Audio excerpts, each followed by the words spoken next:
মানুষের ইচ্ছা থাকা সত্ত্বেও বহু মানুষ এই মাগফিরাতের মজলিসে আসার এবং বসার মতো সেই নেক তৌফিক রব্বুল আলামিন দান করেন নাই। যাদেরকে আমার মহান রব্বুল আলামিন চুনে চুনে বেছে বেছে কবুল করেছে তারাই কেবল এই মুস্তাজাবুদ দাওয়া হয়ে যাবার মজলিসে, শহীদি মারতবা পাওয়ার মজলিসে, উরুস ফুল হয়ে যাওয়ার, অর্থাৎ একটা জীবন থেকে অপর জীবনে পরিবর্তন হওয়া, জাহান্নামী জীবন থেকে জান্নাতি জীবনে পরিবর্তন হয়ে যাওয়ার এই মজলিসে সামিয়ানার নিচে আসার এবং বসার মতো আমাদের সেই তৌফিক দান করেছেন। এরই জন্য আরো একবার আজকে আজমের দিকে কালিমাতুল শুকর আদায় করি বলে আলহামদুলিল্লাহ। ভাই আমার, আমি না কোনো মুফাসসির, না কোনো মুহাদ্দিস, না কোনো ইসলামিক স্কলার, না কোনো স্বনামধন্য মানুষ, নিতান্ত এক সাধারণ অধম। না আছে আমার মধ্যে কোনো ইলম, না আমল, না তাকওয়া, না পরহেজগারি, না কোনো প্রজ্ঞা, না কোনো মেধা, নিতান্ত এক সাধারণ মানুষ। আমার কামেল মুর্শিদের হুকুমে তাজিম করার জন্যই অধম এই জায়গাটা দাও। কিন্তু আমার আল্লাহ রাসূল বলেছেন, বাল্লিগু আন্নী ওয়ালাউ আয়া, হে আমার আল্লাহর বান্দারা, আমি নির্দেশ দিয়ে যাই দুনিয়া থেকে আমি বিদায় নেব,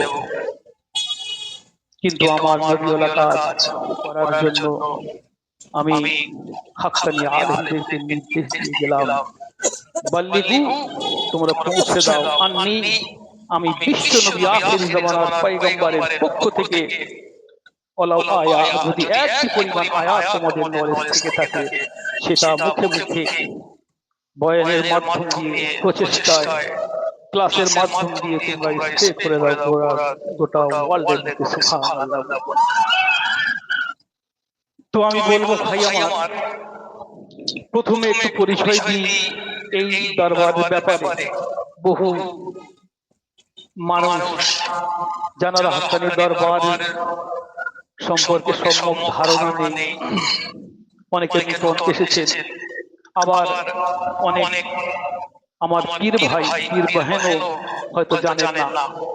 বর্তমান আলট্রা মডার্ন নেটওয়ার্কের যুগে মানুষের ফিতনার কোনো শেষ নেই। আমি সেই জন্য এই দরবারের ব্যাপারে একটু না বললে বিষয়টা অপূর্ণ থেকে যায়।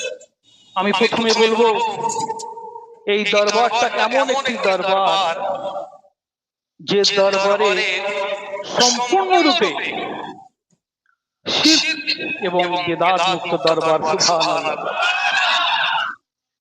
এই দরবার এমন একটি দরবার যে দরবারে কোনো মাজারকে পূজা করা হয় না। সুবহানাল্লাহ।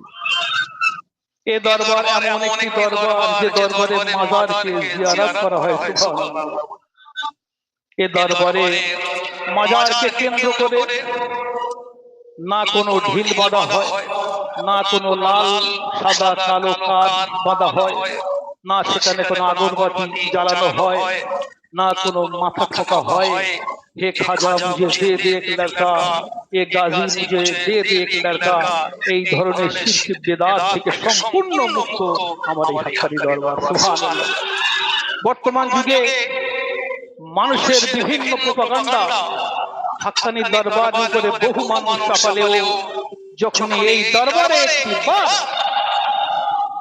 সে উপবেশন করবে, অবশ্যই এই দরবারের মাধ্যম দিয়ে তার জীবনকে উরুস কুল হয়েছে পরিবর্তন হয়ে যাবে। সুবহানাল্লাহ।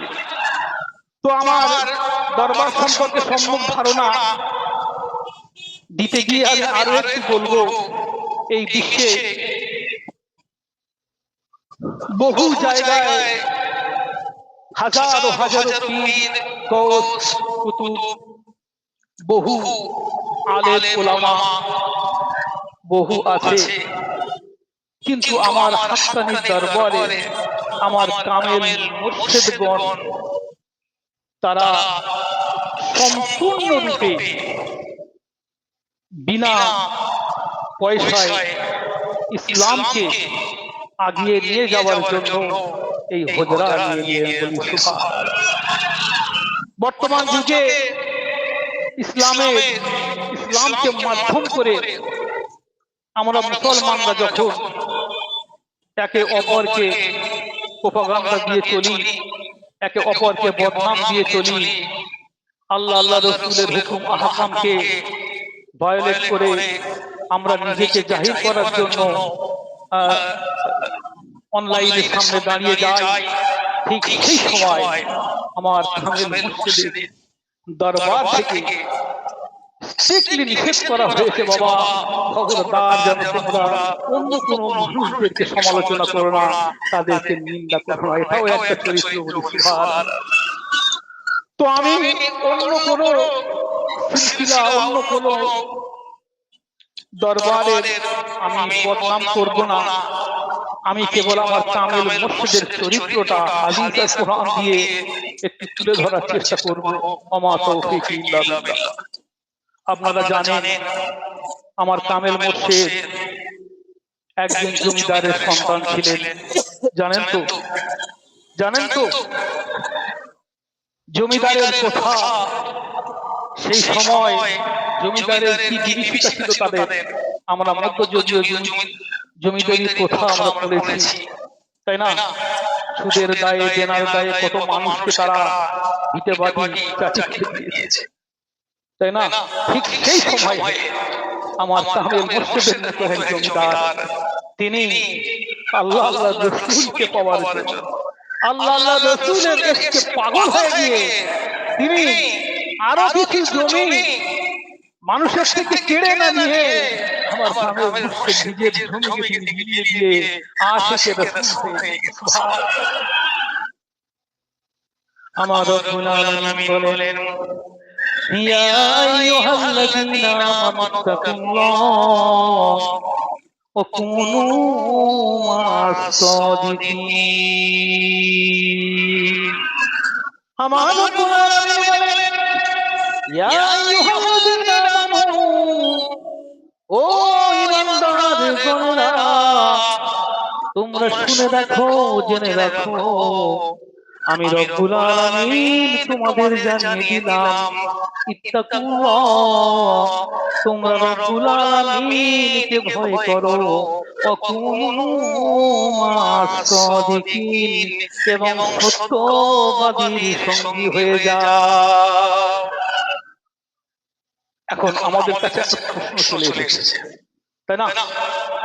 রব্বুল আলামিন সূরা তাওবার 119 নম্বর আয়াতে কারিমায় বলে দিলেন, ইয়া আইয়ুহাল্লাযীনা আমানু